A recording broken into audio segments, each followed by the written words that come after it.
జై గురుదత్త. జై గురుదత్త. కణగాపురంలోని ధర్మసత్రంలో ఉన్నామండి. ధర్మసత్రము పెద్దగా ఉంది. ఇది మెయిన్ గేటు. రెండు అంతస్తులుగా ఉంది. ఇది 2 అంతస్తులుగా ఉంది. పెద్ద పెద్ద చెట్లు, పైన షెడ్ ఇట్లా వేసారు.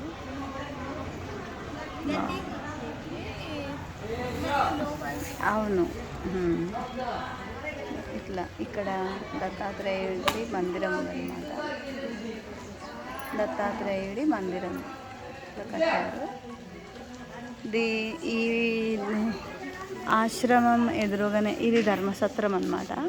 మనకి ఎప్పుడైనా రూమ్స్ అట్లా దొరకలేదంటే, ఒకవేళ మిడ్ నైట్ అట్లా వచ్చాము, ఆటోస్ సంఘంకి తీసుకెళ్ళవు అనుకున్నట్లయితే, ఎవరైనా పేదవారు అట్లా వస్తే కనుక మనకి ఇక్కడ ఓన్లీ 10 రూపీస్ తీసుకొని మనకు షెల్టర్ ఇస్తారనమాట. ఒక పడుకోవడానికి అవకాశం ఇస్తారు. ఇక్కడ టాయిలెట్స్ ఉంటాయి, లేడీస్కి జెంట్స్కి టాయిలెట్స్ ఉంటాయి.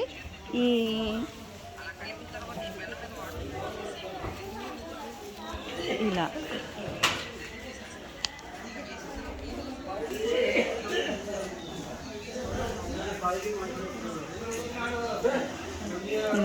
దత్తాత్రేయ చిన్న గుడి కట్టారనమాట.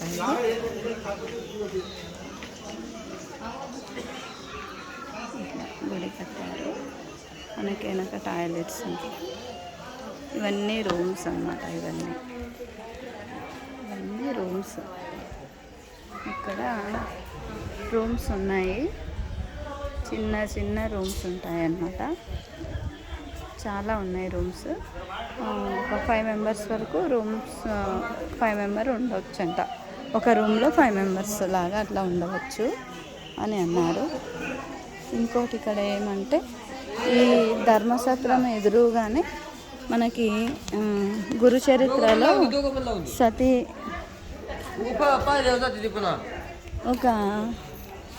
ఒక అమ్మాయి తన భర్తని ఏ విధంగా కాపాడుకుంది అనేది, చనిపోయిన భర్తను బతికించాడనమాట. చనిపోయాడు, ఇంకా సతీ సహగమనం చేయాలి అనుకున్న తర్వాత అక్కడి జనాలందరూ కూడా, ఇక్కడ ఉన్నటువంటి ప్రజలందరూ కూడా, ఇంత దూరం తీసుకొని వచ్చావు కదమ్మా భర్తను, ఒకసారి నృసింహ సరస్వతి స్వాముల వారిని దర్శించుకొని నీవు సతీ సహగమనం చెయ్యి అని అన్నారు అక్కడి వాళ్ళు. అంటే అందరి మాటలు కూడా సరే అని చెప్పేసి ఆ అమ్మాయి స్వామిని దర్శించుకోవడానికి సంఘంకి వెళ్ళింది. అక్కడ స్వామిని దర్శించుకొని ఆయన పాదాలకు నమస్కరిస్తే ఆయన పుత్ర ప్రాప్తిరస్తు అని దీవిస్తాడనమాట.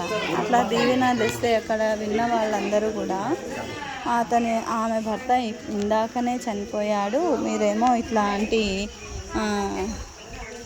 ఆశీర్వాదం ఇచ్చారు, మరి ఎలా సాధ్యం ఇది అని అంటారు. అంటే యతీశ్వరులు ఇచ్చినటువంటి ఆశీర్వాదము వృధా కాదు, అతనిని తీసుకొని రండి అనేసి అంటారు. చనిపోయిన శవాన్ని తీసుకొని రండి అంటారు. సరే అని మళ్ళీ ఇక్కడికి వచ్చి చూస్తారనమాట.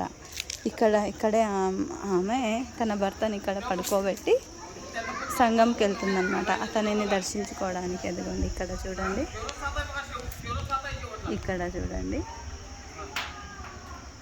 ఇక్కడ ఒక యతీశ్వరుడి రూపంలో వచ్చి, చనిపోయినాడు, ఇంకా అంత్యక్రియలు చేసుకోండి, చావు పుట్టుకలు మన చేతుల్లో ఉండవు, దానికి ఎవరేం చేయలేరు అని అంటారనమాట. లేదు, నేను ఇంత దూరం వచ్చాను అని ఆమె వాదిస్తుంది. వాదించిన తర్వాత, సరే ఇంత దూరం వచ్చావు కదా, సతీ సహగమనంకి ముందు స్వామివారిని దర్శించుకోండి అంటే సంఘంకు వెళ్తున్నాము. సంఘంకు వెళ్తే అక్కడ సంఘంలో స్వామివారు మన సరస్వతి నృసింహ సరస్వతుల వారు ఆమెకు పుత్ర ప్రాప్తిరస్తు అని, సుమంగళి భవ అని ఆశీర్వదిస్తారు. ఇదేంటి భర్త చనిపోయినాడు ఆమెకు, మీరేమో ఇలాంటి ఆశీర్వాదం ఇచ్చారు అని అంటారు అందరూ. అంటే అప్పుడు అతనిని తీసుకొని రాపోండి చనిపోయిన శవాన్ని అంటే, సంఘంకి తీసుకెళ్దామని వస్తే ఆయన ఇక్కడ లేచి కూర్చుని ఉంటాడనమాట. అది ఈ కథ.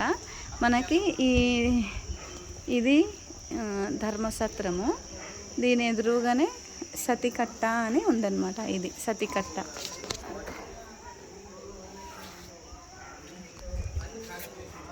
అందులో సతికట్ట, మహాసతికట్ట అంటారు.